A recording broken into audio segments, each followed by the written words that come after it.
Alamin wassalatu wassalamu ala Sayyidina Ahmad, Sayyidina Muhammad wa ala alihi wa ashabihi ajma'in.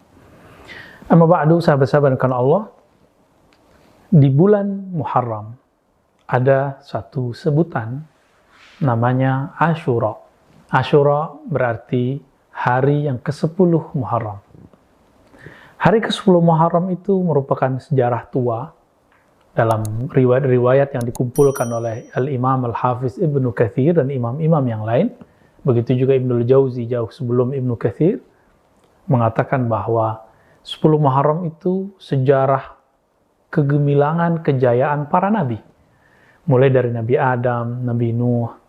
Namun yang paling sahih, yang diabadikan dalam Sahih Al-Bukhari dan Sahih Muslim, itu adalah kisah Nabi Musa Kalimullah.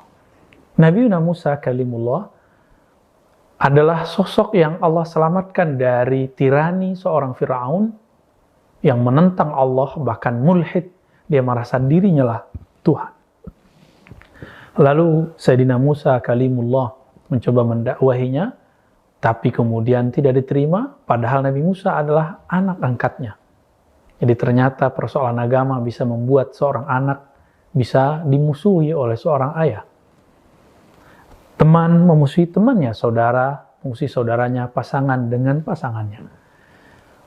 Wal akhir, Sayyidina Musa Kalimullah, Allah selamatkan 10 Muharram.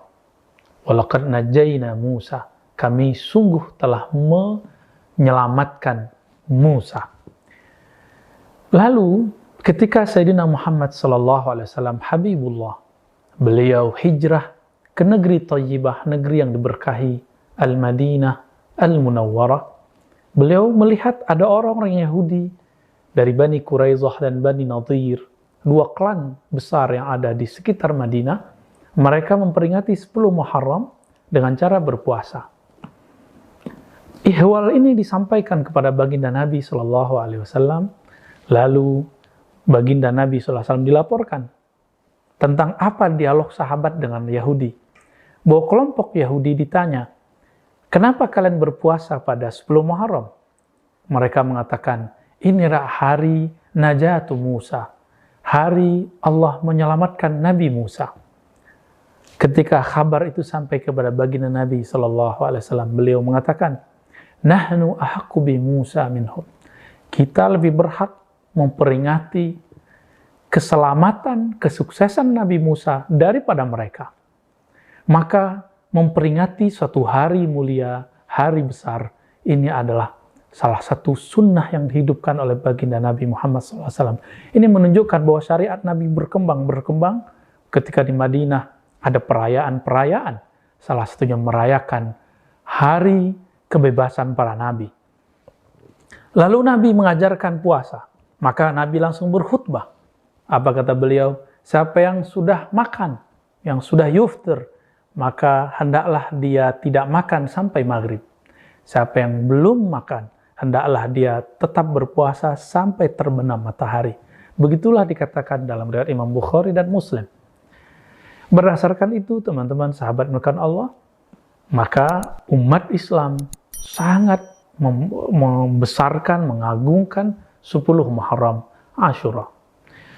Lalu belakangan ada sejarah baru yang dulu diperlihatkan juga kepada baginda Nabi Muhammad SAW ketika beliau berdoa, Allahumma la tahlik, Allahumma la ja'al ummati yahlik ba'duhum ba'da.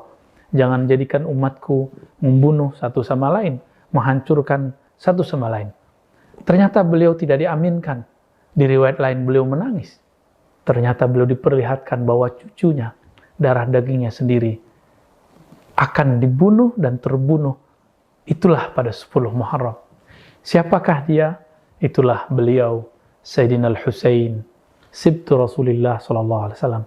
Sayyidina Husain, cucu beliau yang beliau mengatakan, Al-Husain minni, wa ana min Husain. Husain itu dariku, aku dari Husain. Inilah ungkapan bahasa Arab yang menunjukkan bahwa Nabi SAW sangat mencintai Sayyidina Al-Husain. Hadis Husain bukanlah hadis Syiah, karena hadis ini berkembang di kalangan ulama Ahlus Sunnah. Pada 10 Muharram, ketika Sayyidina Al-Husain, waktu itu Sayyidina Al-Hasan bin Ali sudah wafat. Sayyidina Al-Husain ingin ke tempat ayahnya dulu memimpin pemerintahan. Jadi di zaman Sayyidina Ali, ayahanda daripada Sayyidina Al-Husain, pemerintahan Islam sudah dipindahkan ke Kufah.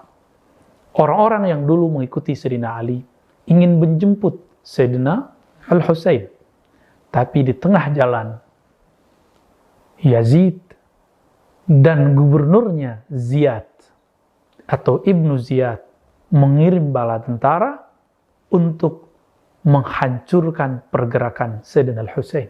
Maka terbunuhlah beliau pada hari yang sangat nahas tersebut, padahal hari itu aslinya adalah hari kegembiraan. Namun apakah kita menangis saja ketika Sayyidina Al-Husain wafat, gugur? Tidak. Salah satu keturunan beliau, Al-Habib Ali Al-Jufri, bahkan mengatakan, justru itu adalah hari intasara Sayyidina Al-Husain. Meskipun secara zahir beliau terbunuh, kepalanya dipisahkan dari badannya, tapi pada hakikatnya dia sedang dimenangkan Allah Subhanahu wa taala. Apa kemenangan yang didapatkan Sayyidina Al-Husain? Ternyata Sayyidina Al-Husain menjadi simbol hampir semua mazhab dan manhaj. Begitu juga thariqah. Tidak ada mazhab fikih, melainkan mazhab fikih itu lanjutan dari murid-murid keturunannya. Sayyidina Al-Husain punya anak namanya Muhammad Al-Baqir. Muhammad Al-Baqir punya anak namanya Ja'far As-Sadiq. Ja'far As-Sadiq punya murid namanya Nu'man ibn Thabit yang kita kenal dengan Abu Hanifah. Mazhab Abu Hanifah ternyata terinspirasi juga oleh Sayyidina Ja'far. Begitu juga Malik. Imam Syafi'i murid dari Malik. Imam Syafi'i murid daripada muridnya Imam Abu Hanifah, Abu Yusuf, Muhammad bin Hasan Syaibani.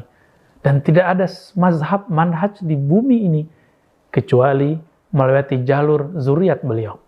Meskipun mereka bukan zuriat Nabi, tapi mereka punya guru Ja'far As-Sadiq.